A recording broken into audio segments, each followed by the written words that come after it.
Bone සියලු දෙනාටම 2026 අවුරුද්දේ පෙබරවාරි මාසයේ අපි බලමු මීන ලග්නයෙන් උපන්න ඔබට කොහොමද කියලා. මීන ලග්නේ නේද? බොහොම සංවේදී අදහස් තියෙන, අනිත් අයට ගරු කරන, අනිත් අය ගැන හිතන, අනිත් අයගේ දුක ඇවුම්කන් දෙන, අනිත් අයට ගොඩාක් උදව් කරන පිරිසක් තමයි මේ මීන ලග්නේ කියන්නේ.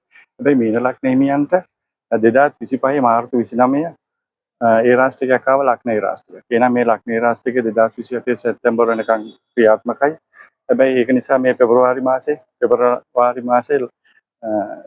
මීන ලග්නෙමිය ගොඩක් පරිස්සමෙන්ම වැඩ කරගන්න ඕන කාල සීමාවක්. විශේෂයෙන්ම මේ වගේ ආගමික ස්ථාන වලට ගිහිල්ලා වැඩ පුදාගෙන ආගමික කටයුතු වල නිරත වෙන්න ඕනේ. ඒක තමගේ ඒ රාෂ්ට්‍රක තත්ත්වය නිසා තමගේ කරන ගොඩාක් කටයුතු වලට බාධා වෙන්න පුළුවන් කාල සීමාවක් තමයි මේ පෙබරවාරි මාසය.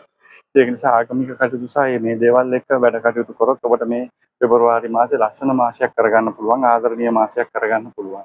එතකොට ඉගෙන ගන්න දරුවන්ට යම් අමතක වීම වෙන්න පුළුවන්, අසනීප වෙන්න පුළුවන්, රැකියාවල නිරත වෙලා ඉන්න අයට තමන්ගේ ඉදිරි කටයුතු වලට බාධා පැමිණෙන්න පුළුවන්, ප්‍රශ්න ඇති වෙන්න පුළුවන්, නිල නිර්ධාරණයේ ගැටලු ඇති වෙන්න පුළුවන්. නමුත් මේ ඔක්කොම මැඩපවත්තගෙන ඉදිරියට යන්න ඕන කාල සීමාවක් තමයි මේ මීන ලග්නෙමියන්ට තියෙන්නේ. මම මුලින් කිව්වා වගේ මීන ලග්නෙමිය හැමෝගෙම දුක අහනවා, අනුන්ට උදව් කරනවා. නමුත් මේ වෙලාවේ තමන් තනි වෙන්න පුළුවන්. තමන්ට දුක අහන්න කෙනෙක් නැති වෙන්න පුළුවන් තමන්ගේ. ඒ නිසා මීන ලග්නෙමිය විශේෂයෙන්ම ආගමික කටයුතු සහ මේ පැත්තට නිරත වෙලා වැඩ කටයුතු කරොත් මේ පෙබරවාරි මාසේ ලස්සනම මාසයක් ඔබට කරගන්න පුළුවන්. හොඳයි. මෙච්චර වෙලා වීඩියෝ එක නරඹපුව ඔබට ගොඩක්ම ස්තුතියි. එන ගිහින් ඉන්න ආයිබෝන්.